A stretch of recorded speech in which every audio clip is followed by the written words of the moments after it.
The ESX has essentially raised cash from a very diverse group of companies here. TDB, the Nigerian exchange group, domestic banks. But do we know which of these entities has the biggest stake in the company? So the Ethiopian Securities Exchange, under formulation at the moment, as you've said, has reported that more than $1 billion, about $26 million, as you've said, more than what they have expected has been garnered so far in order to make this securities exchange, the first of its kind in a country, a reality. We don't, Rama, really know which company has the highest share, but we know for sure that insurance companies, banks, and also international companies such as those from Nigeria and also those from England are very much interested, are also investing. The doors are not closed, by the way, so we cannot really say that there is going to be one entity, one company that is going to outstand from all the investors here, although there are different types of investors in it.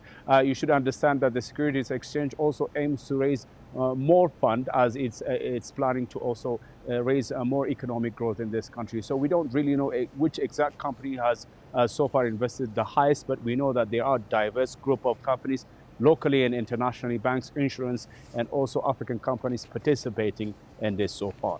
Back in 2018, when he took office, the current Prime Minister, Abiy Ahmed, said, some minority stakes in state-owned enterprises like Ethiopian Airlines, for example, would come to this market. Is that still the plan? And if so, what state-owned entities should investors expect in the initial wave of listings? So there is still a plan to provide the international community, locals also, to sell percentage of some of the most successful companies, public-owned companies in this country. But Ethiopian Airlines, for instance, has been on the table for a long time, but unfortunately, that's not the case. The most successful, the largest airliner in the African continent is off the share selling market. The Ethiopian government has decided that the company needs to continue on its own, profiting and also connecting the African continent and the international community at the same time. It is profitable. There is no need of tampering with it. But the others, like the Ethio Telecom, for instance, soon we're going to see more sale of shares. As you know, international companies and continental companies are interested in investing in Ethio Telecom. Safaricom is already here.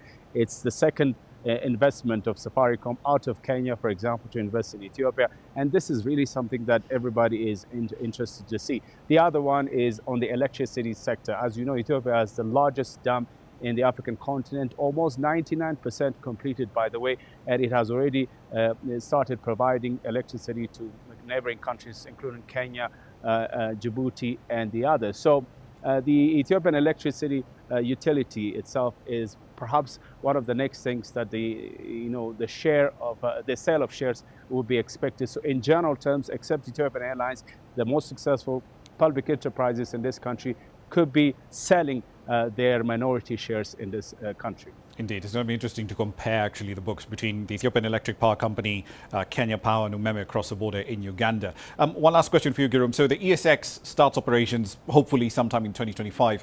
Do you have any clarity at this point on how foreign investors will be able to trade on it? So the first and most important matter here, Rama, is Ethiopia's economy needs some sort of cash. As you know, there is a shortage of foreign currency in this country because of so many reasons. One of them being, mega projects underway. So they're consuming a lot of money in this country. And also import and export disparity is one of the biggest problems. So the country is importing a lot. So many economic reasons here. But so the Ethiopian Securities Exchange is going to provide Ethiopia the confidence, the cash needed for the economy to continue growing. So foreign investors are going to be invited in a lot of numbers, perhaps to buy the companies that we have talked about earlier, and also to invest in different sectors in this country.